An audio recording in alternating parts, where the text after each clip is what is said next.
अस्सलाम वालेकुम स्टूडेंट्स। हम करंट इलेक्ट्रिसिटी का चैप्टर पढ़ रहे हैं, चैप्टर नंबर 13 है। और आज हमने इसके दो टॉपिक्स पढ़ने हैं, जिनमें से पहला है current through a metallic conductor और दूसरा टॉपिक है सोर्सेज ऑफ करंट। तो शुरू करते हैं अपना पहला topic, current through metallic conductor.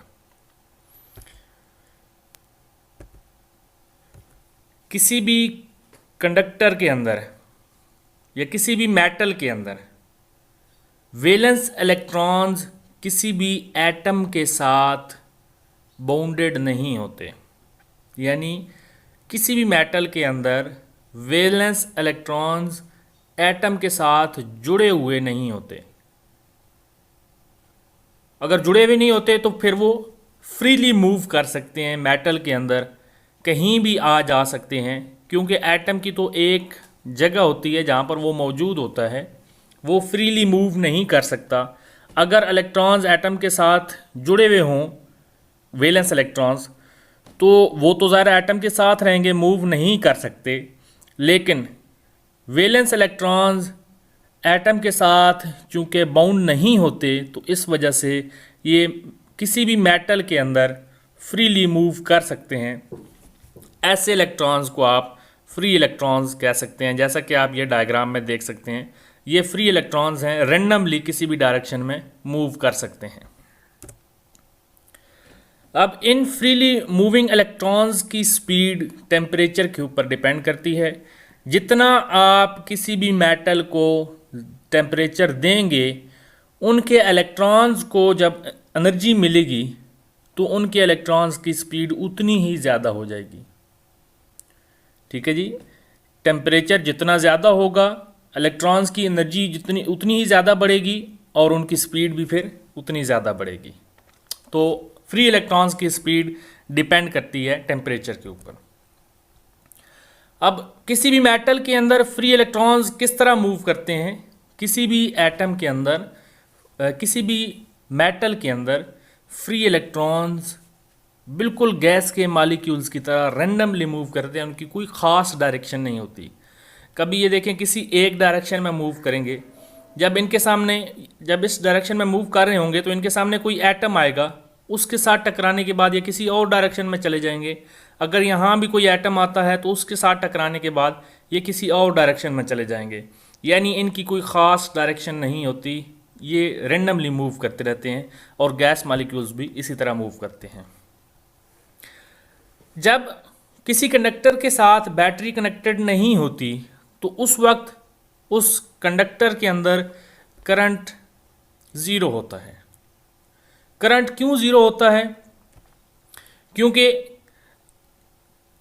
आप देखें कि चूंकि फ्री इलेक्ट्रॉन्स रेंडमली मूव कर रहे हैं, तो रेंडमली मूव कर रहे हैं तो राइट साइड से लेफ्ट साइड तक जाने वाले इलेक्ट्रॉन्स की तादाद और लेफ्ट साइड से राइट साइड पर आने वाले इलेक्ट्रॉन्स की तादाद बराबर होगी। तो इसका मतलब है कि इलेक्ट्रॉन्स जितने राइट साइड पर जा रहे हैं उतने ही लेफ्ट साइड पर जा रहे हैं, तो इलेक्ट्रॉन्स की कोई ख़ास डायरेक्शन नहीं है, तो इस वजह से कोई करंट फ्लो नहीं होगा। लेकिन जब किसी भी कंडक्टर के साथ बैटरी कनेक्ट कर दी जाए, ये देखें, किसी भी कंडक्टर के साथ बैटरी कनेक्ट कर दी जाए तो उस कंडक्टर के अंदर एक इलेक्ट्रिक फील्ड उस पूरे सर्किट में आ जाती है। इलेक्ट्रिक फील्ड की डायरेक्शन आपको जैसे पता है, पॉजिटिव टर्मिनल से नेगेटिव टर्मिनल की डायरेक्शन में होती है। और चूंकि इलेक्ट्रॉन्स पर नेगेटिव चार्ज होता है तो इलेक्ट्रॉन्स पॉजिटिव टर्मिनल की तरफ मूव करेंगे। तो ज़ाहिर है, अगर पॉजिटिव टर्मिनल की तरफ मूव करते हैं तो इलेक्ट्रिक फील्ड की अपोजिट डायरेक्शन में ये इलेक्ट्रॉन्स मूव कर रहे हैं, क्योंकि इलेक्ट्रिक फील्ड पॉजिटिव से नेगेटिव की तरफ डायरेक्टेड होती है। जब ये तमाम के तमाम इलेक्ट्रॉन्स एक ही डायरेक्शन में मूव करना शुरू कर देंगे, सारे इलेक्ट्रॉन्स ये देख सकते हैं एक ही डायरेक्शन में जब मूव करना शुरू कर देंगे, तब यहाँ पर इलेक्ट्रिक करंट जनरेट होगा। क्योंकि इलेक्ट्रॉन्स के ऊपर नेगेटिव चार्ज होता है और इलेक्ट्रॉन्स को नेगेटिव चार्ज कैरियर कहते हैं। तो नेगेटिव चार्ज जब एक जगह से दूसरी जगह मूव करेगा तो चार्ज के मूव करने से इलेक्ट्रिक करंट प्रोड्यूस होगा। अब ये इलेक्ट्रॉन्स जब मूव करना शुरू करेंगे तो इनकी वेलोसिटी कांस्टेंट होगी। पहले ये जब इनिशियली इनके साथ बैटरी कनेक्ट की जाए कंडक्टर के साथ तो इलेक्ट्रॉन्स इधर मूव करना शुरू करेंगे। जब इधर मूव करना शुरू करेंगे तो स्लोली अपनी वेलोसिटी को इंक्रीज़ करेंगे। जब वेलोसिटी को इंक्रीज़ कर रहे होंगे तो उनके सामने कोई ना कोई एटम आ जाता है। एटम के साथ टकराने के बाद फिर उनकी वेलोसिटी डिक्रीज़ हो जाती है। फिर जब थोड़ी थोड़ी अपनी वेलोसिटी इंक्रीज़ करना शुरू करेंगे, फिर रास्ते में किसी एटम के साथ टकराने के बाद वो अपनी वेलोसिटी डिक्रीज़ कर देते हैं।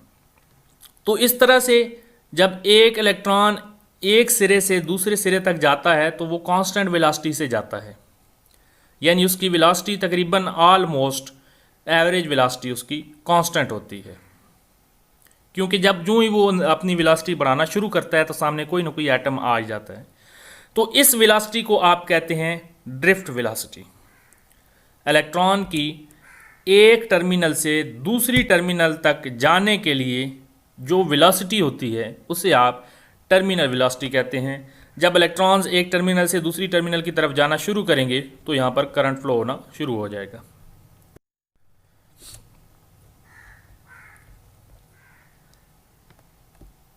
Acceleration of free electrons. क्योंकि मैंने आपको बताया है कि जब इलेक्ट्रॉन्स इलेक्ट्रिक फील्ड की वजह से इलेक्ट्रिक फोर्स फील करेंगे तो ये एक जगह से एक टर्मिनल से दूसरी टर्मिनल की तरफ जाना शुरू करेंगे। जब ये जाना शुरू करेंगे तो इनके रास्ते जो ही ये वेलोसिटी इंक्रीज़ करना शुरू करेंगे इनके रास्ते में कोई ना कोई एटम आ जाता है, जिसकी वजह से इनकी वेलोसिटी दोबारा से डिक्रीज़ हो जाती है। तो वेलोसिटी फिर इंक्रीज़ करेंगे। जो ही इंक्रीज़ करना शुरू करेंगे सामने कोई एटम आ जाएगा, टकराने के बाद फिर उनकी वेलोसिटी वही रह जाती है। तो इस तरह से ये कोलाइड करते करते दूसरी साइड पर पहुंचते हैं। जब ये दूसरे टर्मिनल तक पहुंचते हैं तो उनकी वेलोसिटी कांस्टेंट ही होती है, क्योंकि जो ही इंक्रीज़ करना शुरू करते हैं तो रास्ते में कोई एटम आ जाता है। जब इनकी वेलोसिटी ज़ीरो होती है तो इनका एक्सेलरेशन फिर क्या होगा, ज़ीरो होगा। क्योंकि आपको पता है कि अगर वेलोसिटी चेंज हो तो फिर एक्सेलरेशन प्रोड्यूस होता है। एक्सेलरेशन क्या होता है, time rate of change of velocity. अब हम यहाँ पर कह रहे हैं कि इलेक्ट्रॉन्स की वेलोसिटी कांस्टेंट होगी। अगर इलेक्ट्रॉन्स की वेलोसिटी कांस्टेंट होगी तो फिर इसका मतलब है वेलोसिटी चेंज नहीं हो रही। अगर वेलोसिटी चेंज ना हो तो एक्सेलरेशन ज़ीरो होता है।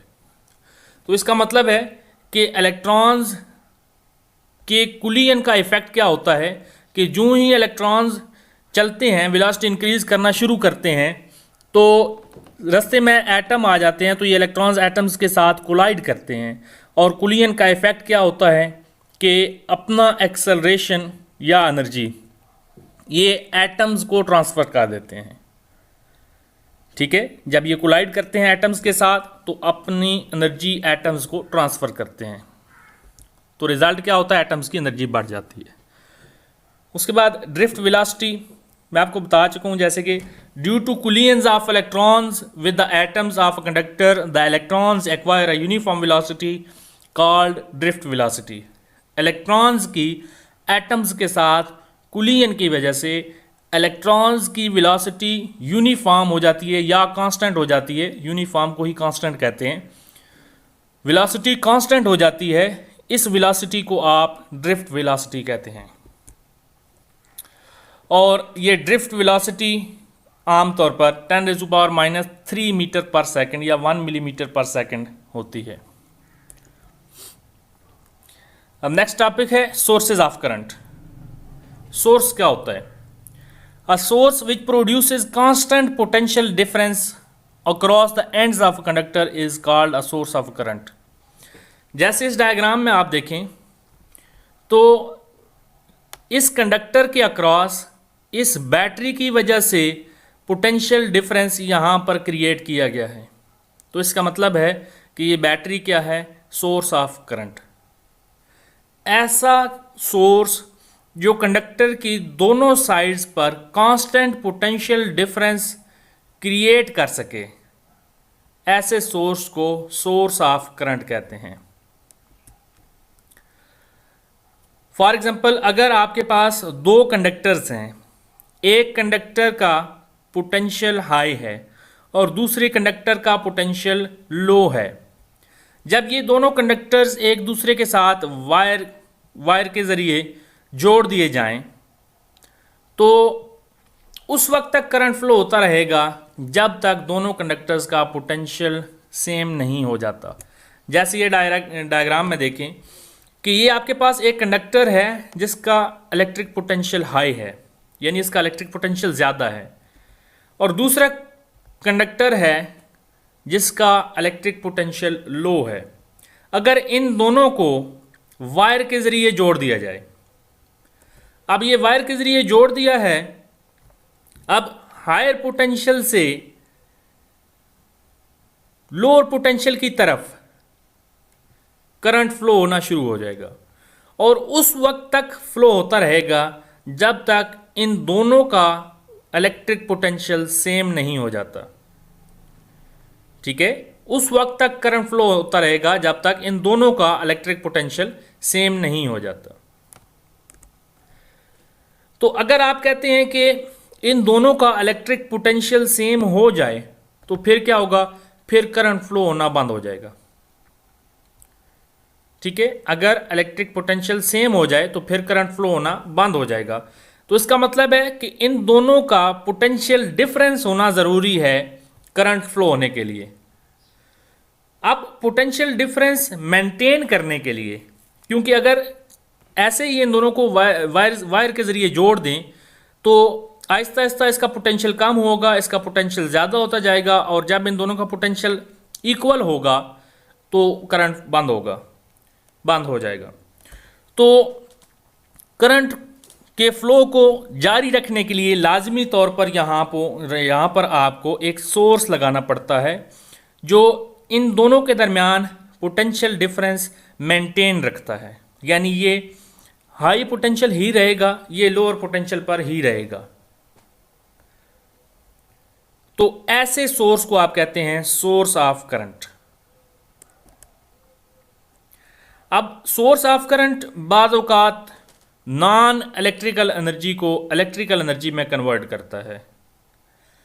अब सोर्स ऑफ करंट जब नॉन इलेक्ट्रिकल एनर्जी को इलेक्ट्रिकल एनर्जी में कन्वर्ट करता है तो वो इलेक्ट्रिकल एनर्जी इस कंडक्टर को मिलेगी, इसका पोटेंशियल फिर से हाई हो जाएगा, फिर से करंट फ्लो होना शुरू हो जाएगा। जब ये इसका पोटेंशियल फिर लो हो जाएगा तो फिर सोर्स से और एनर्जी देगा तो उसका पोटेंशियल मज़ीद हाई हो जाएगा, यानी इसका पोटेंशियल हमेशा हाई रहेगा, इसका लो रहेगा, तो इन दोनों के दरमियान पोटेंशियल डिफरेंस बना रहेगा। अब मुख्तलिफ़ किस्म के सोर्सेज होते हैं जो सोर्स ऑफ करंट के तौर पर यूज़ होते हैं। इनमें से कुछ यहाँ पर आप देखेंगे, उनका जिक्र करते हैं। सबसे पहले आपने देखे होंगे सेल्स सोर्स ऑफ करंट के तौर पर यूज़ होते हैं, और ये सेल केमिकल एनर्जी को इलेक्ट्रिकल एनर्जी में कन्वर्ट करते हैं। इन सेल्स के अंदर केमिकल प्रोसीजर हो रहा होता है, केमिकल प्रोसेसेस हो रहे होते हैं, जिस वजह से इलेक्ट्रिकल एनर्जी प्रोड्यूस होती है। इलेक्ट्रिक जनरेटर, ये भी आप नेक्स्ट पढ़ेंगे काफ़ी डिटेल से कि इलेक्ट्रिक जनरेटर मैकेनिकल एनर्जी को इलेक्ट्रिकल एनर्जी में कन्वर्ट करते हैं। थर्मोकपल्स हीट एनर्जी को इलेक्ट्रिकल एनर्जी में कन्वर्ट करते हैं, और सोलर सेल्स, ये आप जानते हैं कि लाइट एनर्जी को इलेक्ट्रिकल एनर्जी में कन्वर्ट करते हैं। ये सारे सोर्सेज हैं जो डिफरेंट फॉर्म ऑफ एनर्जी को किस में कन्वर्ट कर रहे हैं, सारे के सारे इलेक्ट्रिकल एनर्जी में कन्वर्ट कर रहे हैं। तो ये सारे सोर्सेज ऑफ करंट हैं।